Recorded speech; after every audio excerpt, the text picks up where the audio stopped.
अस्सलामु अलैकुम रहमतुल्लाहि ताला व बरकातुहू। मैं रईस कौसर कादरी मधुबनी बिहार से आज मैं फिर आपके सामने रूबरू हुआ हूँ।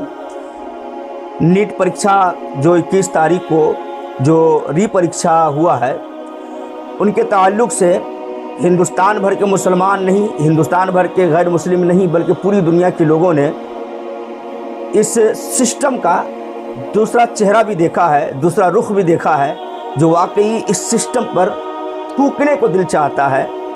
तबीयत नहीं चाहती है कि हम किसी भी सूरत में हम इनकी तारीफ़ करें जो इनकी हरकत रही है, जबकि समाजों ने इत्तेहाद, मोहब्बत और उनसियत का एक अलग पैगाम दिया है। गंगा जमुना तहजीब की एक अलग पैगाम दिया है, जो मैंने कल की तारीख में वो वीडियो हमने डाली थी, जो महाराष्ट्र और दीगर कई मकामात पर जो मुस्लिम समाज ने उन लोगों के रहने और खाने और पीने का जो इंतज़ाम व इंतज़ाम किया है, जबकि ये इंतज़ाम इंतज़ामिया के जानिब से, गवर्नमेंट के जानिब से किया जाना चाहिए था, लेकिन कहीं भी ऐसा देखने को नहीं मिला। फिर मुस्लिम समाज के लोगों ने आगे बढ़ा और बढ़ करके मस्जिदों के दरवाजे खोले, मदरसों के दरवाजे खोले।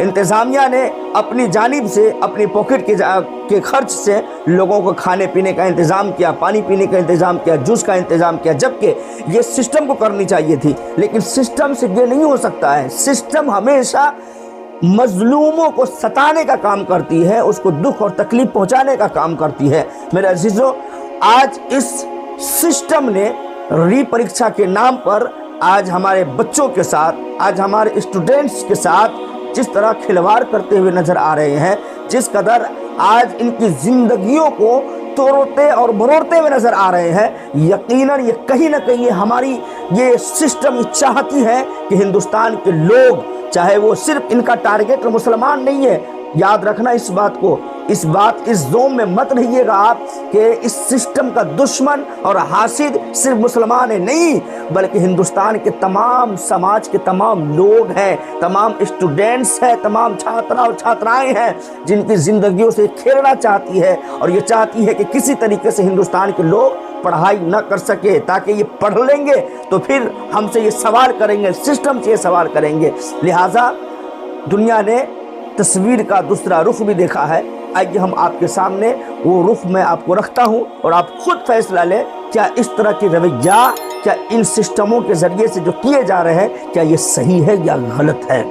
आप ज़रा इन वीडियो को देखें। सबसे पहले आप ये बेंगलोर का या हैदराबाद की तस्वीर देखें। चीर देने वाली है। मध्य प्रदेश के विदिशा की रागिनी विश्वकर्मा 70 किलोमीटर मध्य प्रदेश का बताया जा रहा है एग्जाम देने के लिए। गरीब घर की बच्ची, पिता मजदूरी करते हैं, कोई साधन नहीं था। पिता की साइकिल पर बैठ करके एग्जाम देने जाती है। किस्मत खराब थी, रास्ते में बारिश हो जाती है, पिता की साइकिल पंचर हो जाती है। पिता साइकिल का पंचर बनवाता है और उसी में बारिश से बचते बचाते किसी तरह ये बाप बेटी एग्जाम सेंटर तक पहुँचते हैं। 1:30 एग्जाम सेंटर पर प्रवेश का समय था और रागिनी पहुंचती हैं 1:32 पर। लिहाजा अधिकारी एंट्री देने से मना कर देते हैं। रागिनी विनती करती हैं, उनके पिता रोते हैं, बिलखते हैं कि मेरी बच्ची को एंट्री दे दो, मेरी बच्ची को एंट्री दे दो। पूरे साल की मेहनत का सवाल है। इसके पहले पेपर लीक हो गया था तो हमारी उम्मीदें टूट गई थी। अब ऐसा लग रहा है किस्मत खराब है। अधिकारियों का दिल नहीं पसीजता है। बाप वहीं गिर जाता है। जानते हैं क्यों? एक बाप अपना सब कुछ बेचकर अपनी बेटी को नीट का एग्जाम दिलवा रहा था ताकि वो डॉक्टर बनकर उसके घर के हालात बदल सके। ये किस तरह का डिसिप्लिन का एग्जाम्पल हम सेट कर रहे हैं कि पेपर लीक कर दो तो कोई जवाबदेही नहीं सरकार की, शिक्षा मंत्री इस्तीफा नहीं देगा, स्टूडेंट्स का जवाब नहीं देगा, लेकिन बच्चे अगर 2 मिनट लेट हो जाए तो उनके करियर के साथ खिलवाड़ किया जाएगा। बिल्कुल सही कह रही हैं दीदी। ये सिस्टम नाफुनसक सिस्टम हो गई है, ये हिजड़ा हो गया हुआ हिजड़ा। ये जब हमारे बच्चों के जब एग्ज़ामिनेशन के उस क्वेश्चंस को, उन सवालात को जब लीक करते हैं और जब ये बच्चे हमारे खुदकुशी करते हैं, तो ज़र्रा बराबर भी इनको कोई एहसास नहीं होता है कि हमारे सिस्टम के ज़रिए से न जाने कितने बच्चे जाबहक हो गए, कितने बच्चे दुनिया से चले गए। इनको ज़र्रा बराबर क्यों? क्योंकि इनके बच्चे अपने तो नहीं थे ना। काश के इन नीट परीक्षाओं में जो लीक होने की वजह से जिन बच्चों ने खुदकुशी की है, उन बच्चों की जगह पर इन हरामखोरों के बच्चे होते तो जाकर के समझ में आती कि एक बच्चे के जाने का दर्द क्या होता है। लेकिन इनको एहसास नहीं हो सकता है। ये सिस्टम बिल्कुल नाफुर्सक हो चुकी है। इनके ताल्लुक से आवाज़ उठाना बहुत ज़रूरी हो चुका हुआ है। आखिर हमारे गरीब कब तक मरते रहेंगे? हमारे गरीब के बच्चों के सपने कब तक टूटते रहेंगे? कब तक बिखरते रहेंगे? वो जो बाप अपनी मजदूरी करके अपने पेट काट करके हर वो मुमकिन कोशिश करते हैं कि हमारे बच्चे आला तालीम हासिल कर सके, हमारे बच्चे एक अच्छे पोजीशन पर जा सके, ताकि हमारे घरों के दुख दर्द कम हो सके, हमारे समाज के अंदर की जो है जो तकलीफ़ें हैं वो कम हो सके मेरे अजीज़ों। लेकिन ये सिस्टम कभी नहीं चाहती है कि गरीब के बच्चे आगे बढ़ सके। जब वो दौर था, जब डॉक्टर भीमराव अंबेडकर का दौर था, उस दौर ने भी गरीबों, मजलूमों और जो निचले तबके के लोग जो थे उन लोगों को सताया जा रहा था। आज भी वही दौर है कि आज भी निचले तबकों के लोगों को, गरीबों को, मजलूमों को सताया जाता है मेरे अजीज़ों। मैं बार बार कहता हूँ कि टारगेट सिर्फ मुसलमानों के लिए नहीं है, मुसलमानों की तरफ ये उंगलियां नहीं उठाते हैं, बल्कि उन तमाम समाज के लोगों को और उन तमाम पिछले वर्गों के लोगों को ये तकलीफ पहुंचाने का काम करते हैं, जो कुछ चाहते हैं कि हम उठ सके, तालीम आला हासिल करके हम अच्छे पोजीशन पर जा सके। ये कभी नहीं चाहते हैं कि हमारे गरीब के बच्चे आगे बढ़ सके मेरे अजीज़ों। आइए दूसरी तस्वीर और दूसरा एक वीडियो भी मैं आपके सामने रखता हूँ, जो जगह ब जगह के उसके अंदर थोड़ी थोड़ी सी क्लिप और झलकियां रखी गई है। ज़रा देखें और ये कितना बड़ा तमाचा है हमारे मुल्क हिंदुस्तान पर, तालीम के नाम पर, एजुकेशन के नाम पर किस तरीके से आज हमारे समाज के अंदर से तालीमों को कुचला जा रहा है, जो एजुकेशन से उस एजुकेशन को रौंदा जा रहा है। ज़रा इसको देखें आप।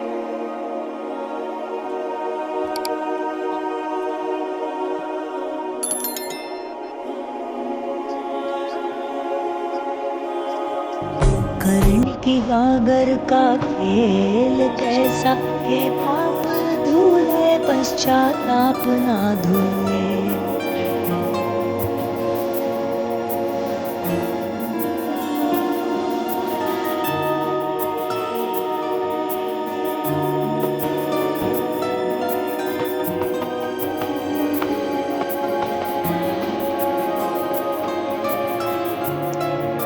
माँ हाथ जोड़ रही अधिकारियों के सामने कि हमारे बच्चों को जाने दो, 2 मिनट लेट हुए हैं, 1 मिनट लेट हुए हैं, हमारे बच्चों के सपने से मत खेलो, उनको जाने अंदर एग्ज़ाम देंगी वो। लेकिन माँ के आंखों के आंसू रायगा चली गई, लेकिन इन लोगों के दिलों पर ज़र्रा बराबर एहसास का कीड़ा तक नहीं दौड़ा। जहाँ सोचने की बात है, समझने की बात है, क्या हम सिस्टम के इतने गुलाम हो गए कि हमारे अंदर से इंसानियत ही खत्म हो गई? हम इतने सिस्टम के हम चाटुकार बन गए। जब हमारे बच्चे 2 मिनट लेट करते हैं तो हमारे बच्चों को आप अंदर एंट्री नहीं लेने देते हो, फिर उन लोगों को और उन लोगों के गिरबान पर आपका हाथ क्यों नहीं जाता है और आपकी ज़बान क्यों नहीं खुलती है? जब एग्ज़ाम के नाम पर, जब उनका पेपर लीक होता है, जब एग्ज़ाम के नाम पर हमारे बच्चों की ज़िंदगियों से खिलवाड़ करता हुआ नज़र आता है, उस वक्त आप सवाल क्यों नहीं करते हो? मैं उन तमाम अधिकारियों से कहना चाहता हूँ कि आज तुझे 2 मिनट के लिए अपना फ़र्ज़ याद आ रहा है कि हम अपने फ़र्ज़ से पीछे नहीं हटेंगे। हम इस सिस्टम के ग़ुलाम बन करके, चाटुकार बन करके हम इसको मुकम्मल मजबूती से हम पकड़े रहेंगे। तो फिर उस वक्त आपकी ये ज़मीर क्यों मर जाती है जब हमारे बच्चों की ज़िंदगियों से खिलवाड़ होने के लिए जब पेपर को लीक कर दिया जाता है? उस वक्त आप क्यों नहीं अपना फ़र्ज़ याद करते हुए उनको आप सवाल करते हैं, उनको आप खींच करके लाते हैं? आज तक नहीं हो सका है कि ये जो हमारे शिक्षा मंत्री हैं, जो शिक्षा मंत्री है, वो आकर के लोगों से माफ़ी मांगे पेपर लीक होने की वजह से। इतने बच्चों की जो जाने गई हैं उनके ताल्लुक से जाकर के माफ़ी मांगे उनके गार्जियनों से। इनसे ये तौफीक नहीं हो सकी है। पूरी हिंदुस्तान के कम्युनिटी आवाज़ लगा रही है, पूरे मुसलमान के नौजवान आवाज़ लगा रहे हैं, इस्तीफ़ा दो, इस्तीफ़ा दो। लेकिन क्या है, कौन सुनता है? कोई और सुनेगा भी क्यों? चूँकि इनके पास तो खुद तालीम नहीं है, खुद तालीम की अहमियत से वाकिफ नहीं है कि एजुकेशन चीज़ है क्या, एजुकेशन से क्या हमें मिल सकता है, हमें दुनिया में हम किस तरह हम तरक्की पा सकते हैं, इन्हें खुद पता नहीं।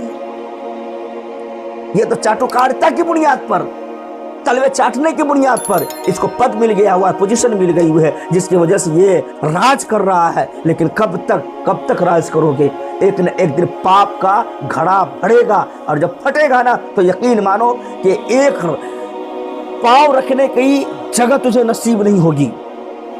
दुनिया ने उस तस्वीर को भी देखा है, बड़े बड़े जालिम आए हैं और बड़े बड़े जालिमों को इस दुनिया ने उखाड़ करके फेंक दिया है। तो फिर तुम किस खेत की मूली हो? आइए देखिए हमारे बिहार के शिक्षा मंत्री, हम अपने बिहार की बात कर रहे, चूंकि हम बिहार के अंदर में है ना, तो आज हमारे अपने बिहार के शिक्षा मंत्री का एक वीडियो हमारे हाथ लगी है, जरा इनको आप देख लीजिए ये क्या कहता है, सुनिए। क्या आपके बच्चे ने सरकारी स्कूल से इनके बच्चे केंद्रीय विद्यालय से पढ़े हैं। विद्यालय से हमारे बच्चे पढ़े, केंद्रीय विद्यालय से हमारे बच्चे पढ़े, केंद्रीय विद्यालय से हमारे बच्चे पढ़े। सर लेकिन केंद्रीय विद्यालय प्राथमिक विद्यालय नहीं है, आपको पता है कि मैं क्या पूछना केंद्रीय विद्यालय में शुरू से हमारे बच्चे पढ़े हैं। ये है हमारे बिहार के शिक्षा मंत्री, हमारे बच्चे पढ़े हैं। केंद्रीय विद्यालय में शुरू से हमारे बच्चे पढ़े हैं। तो उसमें पढ़ना सपना होता है सर, केंद्रीय विद्यालय में, लेकिन प्राथमिक विद्यालय जो माध्यमिक विद्यालय इसको इतनी खबर नहीं है कि प्राथमिक विद्यालय और केंद्रीय विद्यालय में फर्क क्या होता है। इनके बच्चे हमेशा प्राथमिक विद्यालय में पढ़े। ये हमारे बिहार के शिक्षा मंत्री, आज पूरी दुनिया इस पर जो है ना खामोशी और चुप्पी साधे हुआ है। जब हमारे शिक्षा मंत्री का यह हाल है तो फिर आप जाने कि हमारे बिहार के अंदर में शिक्षा के ताल्लुक से क्या मतलब कि रिजल्ट जाएगा और क्या शिक्षा हमारे बच्चे पा पाएंगे, क्या इस सिस्टम के अंदर में इम्प्रूव कर पाएगा, क्या इस सिस्टम के अंदर अपडेट कर पाएगा, क्या हमारे बच्चों के भविष्य के खातिर या क्या कुछ ये आगे लेकर के जा सकता है, क्या ये कुछ चेंजिंग कर सकता है? कुछ नहीं, जैसे कि तैसे रहेगा, जर्रा बराबर भी कोई भी चेंजिंग नहीं आने वाली है।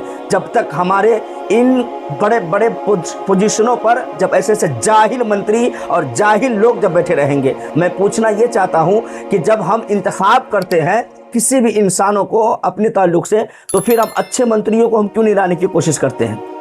हम वोट हम हर किसी के हाथ में हम क्यों दे देते हैं? क्या हमें ज़रूरी नहीं है कि मुल्क हिंदुस्तान में अमन सुकून हासिल करने के खातिर हम मंत्रियों को जब हम लेकर के आए तो पढ़े लिखे मंत्री को लेकर के आए, चाहे वो सीएम हो, पीएम हो, चाहे वो शिक्षा मंत्री हो, स्वास्थ्य मंत्री हो, चाहे जिस भी पोजीशन के मंत्री हो, हम क्यों नहीं कोशिश करते हैं कि हम जाहिल को ना लाएं? जबकि हम जानते हैं कि एक अनपढ़ इंसान जब अपने घर के वजूद को नहीं चला सकता है, अपने घर के सिस्टम को नहीं चला सकता है, तब जब 10-15 लोगों को वो डील नहीं कर सकता है एक अनपढ़ इंसान, तो फिर एक अनपढ़ इंसान पूरे कम्युनिटी को, पूरे बिहार रियासत को या किसी भी रियासत को कैसे चला सकता है? जरा सोचने की बात है।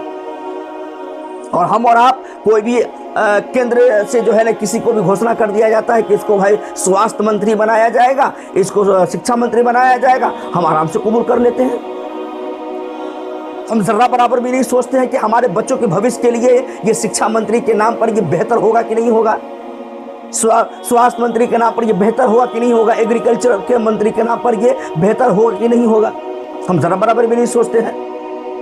मामला रिजल्ट क्या निकलता है कि हमारे बच्चों की ज़िंदगी से खेला जाता है, किसानों की ज़िंदगी से खेला जाता है, हमारे जो लोग हैं जो बीमार पड़े होते हैं उनके जिस्म जान से खेला जाता है, उनकी बीमारियों से खेला जाता है। मेरे अजीज़ों, आवाज़ उठाने की ज़रूरत है।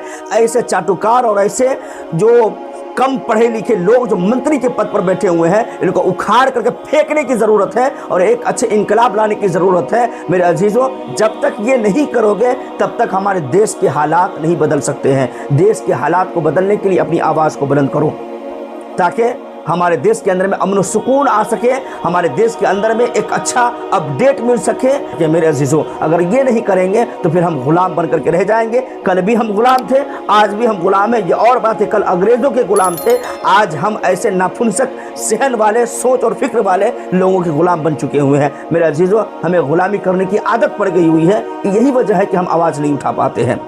आवाज़ उठाने की ज़रूरत है और इसमें कोई हिंदू कोई मुस्लिम नहीं, बल्कि एक इत्तेहाद बन करके, एक हिंदुस्तानी बन करके, एक भारतीय नागरिक बन करके हमें अपने देश को बचाने के लिए इन जैसे दलालों को, इन जैसे चाटुकारों को हमें निस्तनाबूद करने की ज़रूरत है। मेरे अजीज़ों, बातें बहुत ज़्यादा है, इशारा काफ़ी है। आप समझ रहे हैं कि हमें क्या करना चाहिए अपने मुल्क हिंदुस्तान के खातिर। बस अपनी वीडियो को यहीं पर तमाम करता हूँ। मेरे अजीज़ों, अगर वीडियो अच्छा लगे तो आगे शेयर कीजिए ताकि लोग जाग सके, लोगों के अंदर में इंकलाब आ सके। अस्सलामु अलैकुम रहमतुल्लाहि ताला व बरकातहू।